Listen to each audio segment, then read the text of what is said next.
saw a lot of similarities.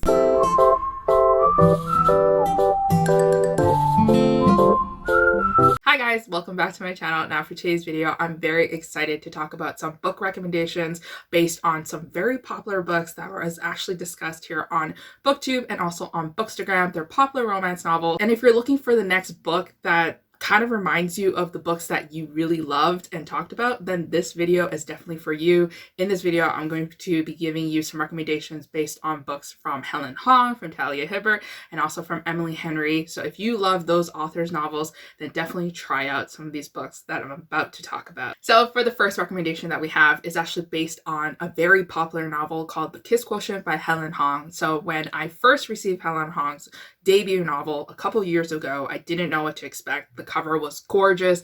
You know, it was the start of illustration covers, and it was from an Asian author, and I'm a huge advocate for diverse voices in romance novels, so I knew I had to dive in there, and I didn't expect the hot and steamy factors of what this novel entails. So it's basically about our main female heroine who is a genius. I think she was like a mathematician slash coder. She like worked with technology a lot, and she was brilliant at her work, and all she could do was actually focus on her work until she realized that she was missing this like one part in her life, which was to have intimate relationships with the opposite sex. And she decides to actually hire an escort to help her learn more about sexual natures and activities in the bedroom. So our main hero is actually an escort for a part-time job because his true passion is actually fashion design and to actually design really pretty dresses, but that isn't making the money that he needs. So he decides to become an escort and become like this fake boyfriend and this person that actually teaches girls how to please themselves in the bedroom and how to ask for pleasure.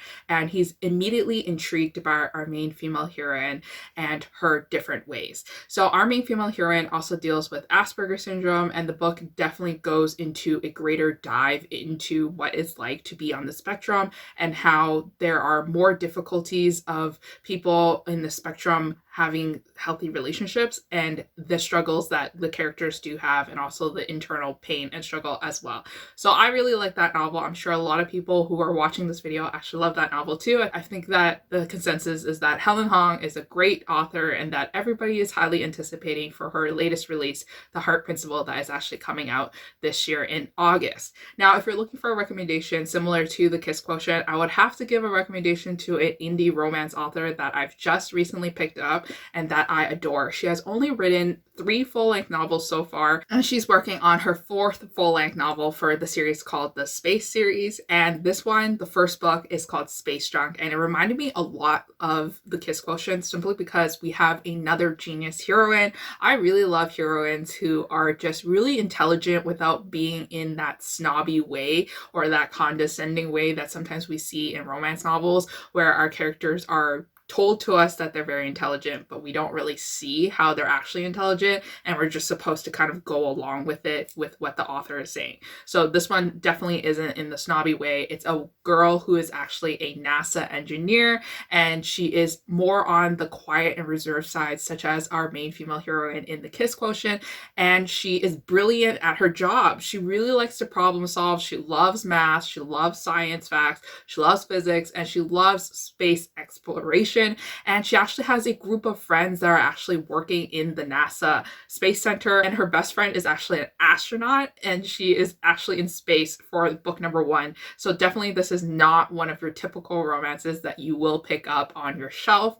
I absolutely adored this one also because our 2 characters had an enemies to lovers romance. They both have like their misconceptions of each other, but he is very smitten by her from the very start and is interested in her quirky manners, and also the fact that he has never dated someone that was so intelligent and so passionate about her job that he is constantly amazed by her because of her brain and because of the way that she thinks. And our 2 characters have such a fluffy and sweet romance too, where he kind of teaches her how to be a bad girl and help her loosen up and in general have fun. Our main hero comes from a different side of the track. He works as a mechanic. So obviously there are some differences here on out. I would say that because he's a mechanic and she is a NASA engineer, he views himself as kind of inferior to her, but then also at the same time, he's okay with it because he loves her so much that he's okay with people thinking that he is undeserving of her. And I just love this romance. I thought there were so many different things happening with this one to keep you entertained and to keep you interested. So definitely check this one out if you're looking for another genius heroine. Everybody on booktube has been talking about Emily Henry's new release, People We Meet on Vacation, and it's the best friends to lovers romance trope. It's something that you instantly fall in love with because you get pieces and parts of our two character stories and how their friendship actually developed, how it went super strong, and then unfortunately it kind of fell apart and fell into pieces, and now the main story is seeing them interact with each other in present day and hopefully getting over the things that stopped them from having that relationship that they so craved for during their friendship years. And People We Meet on Vacation is basically about our two characters who were best friends in high school, and then they went on vacation together every single year, and then somehow along the way in their storyline their friendship disintegrates and they are no longer friends and they're no longer speaking to each other, and now the readers are kind of reading the book trying to figure out what actually went down and what made them stay apart. But the recommendation that I would have for you is a book that I don't know have been talked about on booktube a lot, mostly because I joined booktube fairly late in the game. I'm only on booktube for 2 years, and this book came out like maybe 3 to 4 years ago. This one is like kind of the OG friends to lovers romance that I think People We Meet on Vacation is very similar to, which is Love in Other Words by Christina Lauren. So Christina Lauren actually is a dual author that wrote a lot of hot and spicy romances after 50 Shades of Grey kind of like blew up the charts. They wrote the Beautiful Bastard series, and it had a set of characters that just got down and dirty very quickly. And it's like office romances, it's like enemies to lovers, it's friends to lovers. It has all the different levels of spice, but you just know it's hot. And since that series, the duo has actually moved on to different genres like women's fiction and also just general contemporary romance. So you never know what you're actually going to get from Christina Lauren until you read reviews. And I was skeptical of Love in Other Words, but as soon as I read it, I had to hop back onto that Christina Lauren train. Love in Other Words follows our two characters who are actually childhood best friends. And they were, I think, next door neighbors to each other. And they were kids. And they would play with each other all the time. And they had a lot of similarities, meaning like they loved to read. And there were so many scenes where they were reading in closets and tree houses. And they were just reading books and not talking with each other, but very comfortable with each other's presence.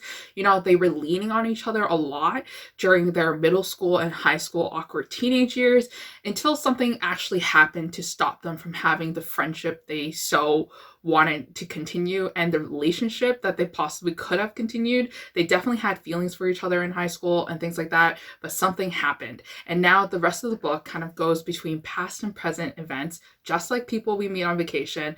And we were trying to figure out what went wrong and how these two characters who are still kind of stuck in the past can move forward and have the relationship that they crave so badly. And I absolutely adored this one so much. So if you like a good friends to lovers romance, definitely check out these two books. And then another popular novel that a lot of people do talk about, no matter if it's Bookstagram or Booktube, is actually a book from Talia Hibbert. Talia Hibbert has actually been writing a lot more than we think. She writes indie published novels, and she writes romance novels that are traditionally published through Avon Books. And I read Get a Life, Chloe Brown first from Talia Hibbert because I thought that that was her debut novel until I saw a long list of backlisted titles from her. And that's when I felt kind of like overwhelmed because I love her writing. I feel like she is so good with her words that it feels like it's a nice flow and we get to know our characters and the pacing is great and everything. So Get a Life, Chloe Brown definitely set my expectations really high for a Talia Hibbert novel because I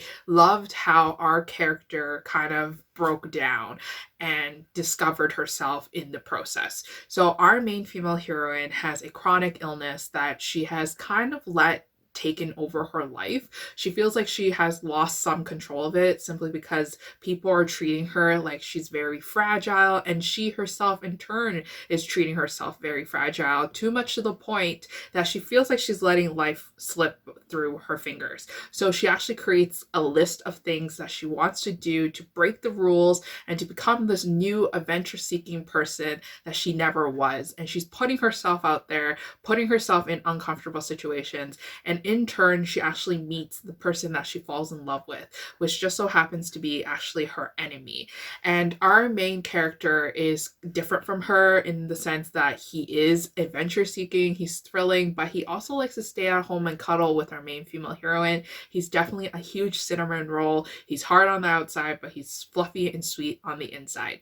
And these two characters come together to help her explore herself and to maybe find a new version of herself that she can fall in love with. If you like this novel, then the recommendation that I have for you is actually a historical romance novel from Sarah MacLean called 9 Rules to Break When Romancing a Duke. Now, this one follows our main female heroine who is a spinster. She's on the older side. She doesn't feel like that she's going to get married anytime soon, but is she gonna let life dictate her, or is she going to choose the life that she wants?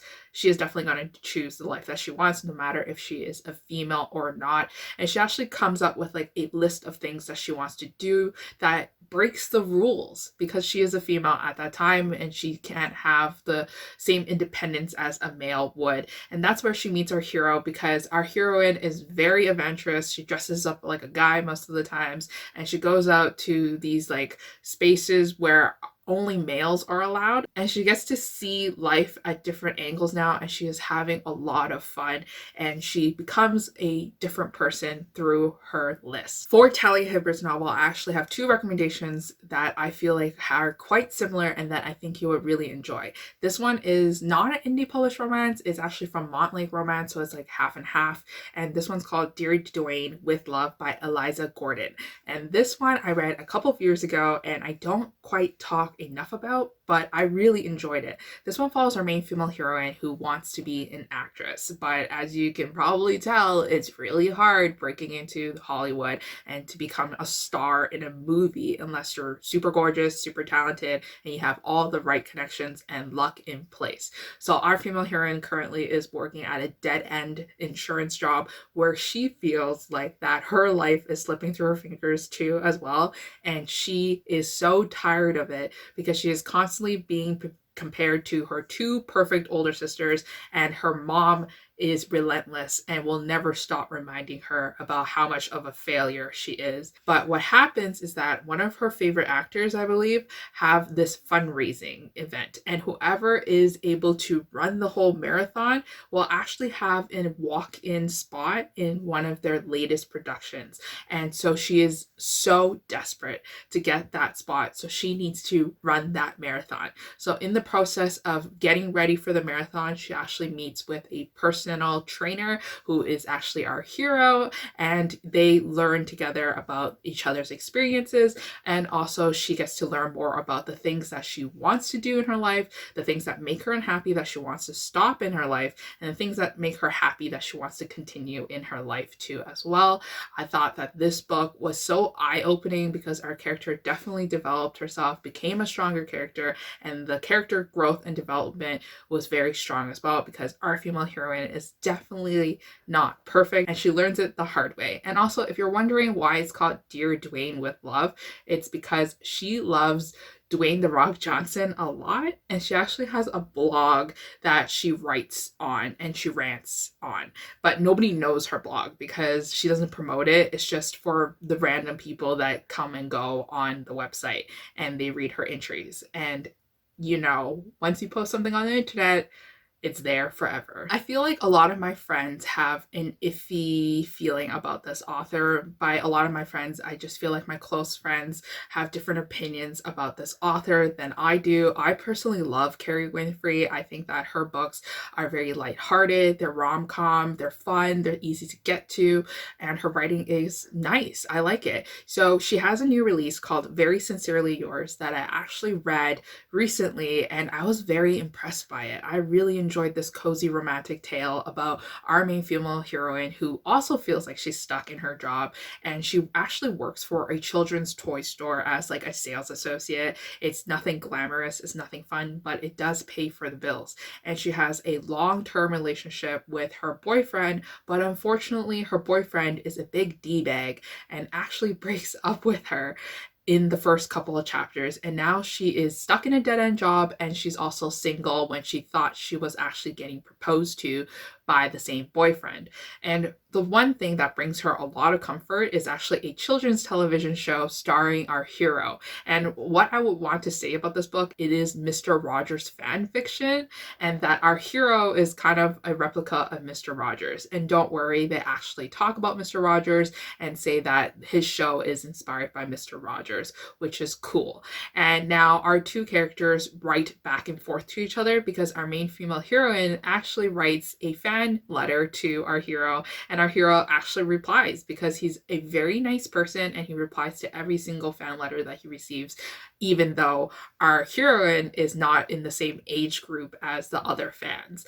And now they have this building connection with each other, and they start to like each other and get to know each other more on a deeper level that you may not expect from strangers. So for this one, I would recommend another new release that just came out in the same month as Very Sincerely Yours, and this one's called To Sir with Love. Personally, To Sir with Love is an okay book for me. I enjoyed it. It wasn't like my favorite novel from Layne, but it is a novel that I still feel like that you would enjoy if it was on your TBR list. To Sir with Love follows our female heroine who inherited a champagne shop from her late father, and now she has this shop on her hands in New York City that she has to run successfully because a lot of people depend on her, and she also depends on herself to keep up with the family legacy and to keep up with the family business. But when she takes it over, she quickly realizes that this business is not doing well and that something is happening because her profits are shrinking and there's this pressure in her supplies, and she soon realizes that it's our hero who actually wants to buy the piece of property and the shop off of her hands. And obviously she's reluctant to let it go because this is her masterpiece, and now she's battling with our hero for the recovery of this business. Meanwhile, online, she actually has an app where she is chatting with a stranger, and it's like a dating app, but it's not really. It's an app where you can remain anonymous and you can start conversations with strangers, and she builds this attachment to the hero in the app, which is called Sir. That's his name.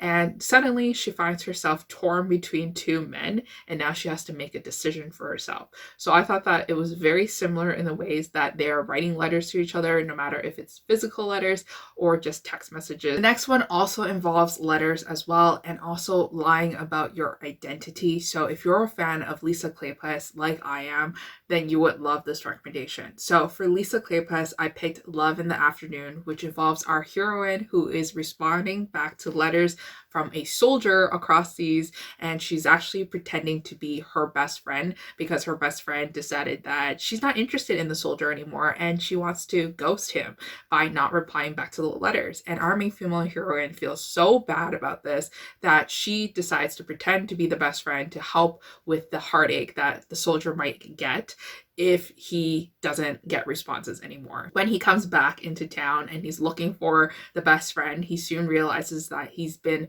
fooled all along and that our main female heroine was actually the person that was writing to him. And obviously he doesn't appreciate it, and he is shocked to see that she is different from the best friend describes in terms of personality, even though the letters are her true emotions. So if you like this one, then I definitely think you would like this next recommendation, which is actually from Tessa Dare. A lot of my viewers actually love historical romance and probably have read a lot of Tessa Dare novels, but if you haven't read this one yet, definitely pick this one up. The recommendation that I have for you is When a Scot Ties a Knot, and I was very surprised that I would love this one, but Tessa Dare has turned me into a Highlander fan, and now I have so many books that are set in Scotland, and it's just amazing. So When a Scot Ties a Knot follows our main female heroine who is tired of her parents telling her that she needs to get married. So she invents a character and she decides that she's going to write letters to this character and tell her family that you don't have to worry because I'm in love with this Scottish hero and that we will be together forever. So our main female heroine's family actually stops meddling into her plans, and she's happy for a while until she sees that there is a man that is looking for her. And she realizes that the character that she has created is actually a real life human being. And now he wants something from her and he won't stop until he gets it. And it's this loving relationship between our two characters. The last book that I do want to talk about is actually paranormal romance, which I normally don't talk a lot about on my channel simply because I don't read too much of it. But last year I hosted a paranormal romance readathon with a couple of my friends here on booktube, and I fell in love with a certain specific type of paranormal romance, which involves a light paranormal romance dealt with a lot of contemporary themes. So the book that I want to talk about is actually an audiobook that is only available on Audible, and it's from the author Alexis Daria. Now, I read You Had Me at Ola last year, and to be honest, I didn't really like it. I felt like that the writing was something to be left desired, and it wasn't something special. I felt like the romance was kind of lackluster, and I was very skeptical of more Alexis's writing. But then when I saw that this book was available on Audible, I knew I had to get it. And this one's called What the Hex, and it's a paranormal romantic comedy novel. It involves our heroine, who is actually a witch, and she comes from a long lineage of witches, but she decided to break away from, I think it's called the Coven, and go to New York City to become a fashion designer. And because she's pulled away from the town that she grew up in with her witchy family members, and because she starts not using her magic as often, she actually has her powers wane off a bit, and it's not as strong as before, but she still has some elements to her every single day. And she decides to come back home for this grand wedding that is taking place, but she soon realizes that something is a little bit off and different with her family members, starting with the fact that it's kind of looking like a Keeping with the Kardashians set. There are cameras everywhere, and our family members are acting very strangely, especially in front of the cameras. And she soon realizes that something is lurking in the shadows and casting a spell on the family members. And now that they are in trouble of always being mind controlled for the rest of their lives. So our female heroine is trying to work out a way to get her loved ones away from these demons that are possessing the family members. And along the way, she realizes that her high school nemesis is actually there too in the wedding too as well, but he's not being brain controlled. And now they are partnering up with each other to help save the day. And this one was a fairly short audiobook, but I really enjoyed the story. I thought it was so fun and it was so entertaining. For the recommendation for this one, I didn't read too many paranormal romance books, but if I were to give you a recommendation for this one, if you already listened to the audiobook already, it would be How to Flirt with a Werewolf by Molly Harper. I picked up a lot of Molly Harper's novels in the paranormal romance readathon, and I absolutely loved it. I thought the writing was just so fun and lighthearted,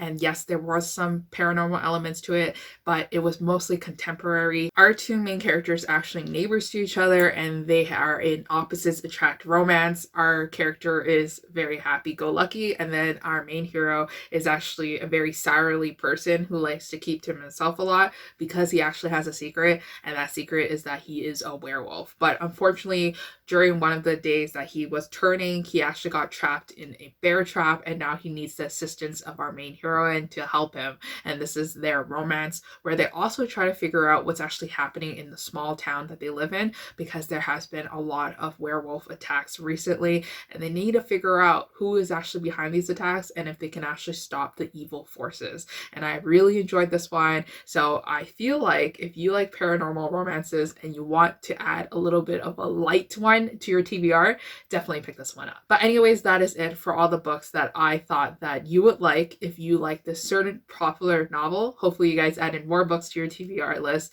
and let me know if you enjoyed this video, and let's see if I can make another one. But I'll see you guys again next time. Bye.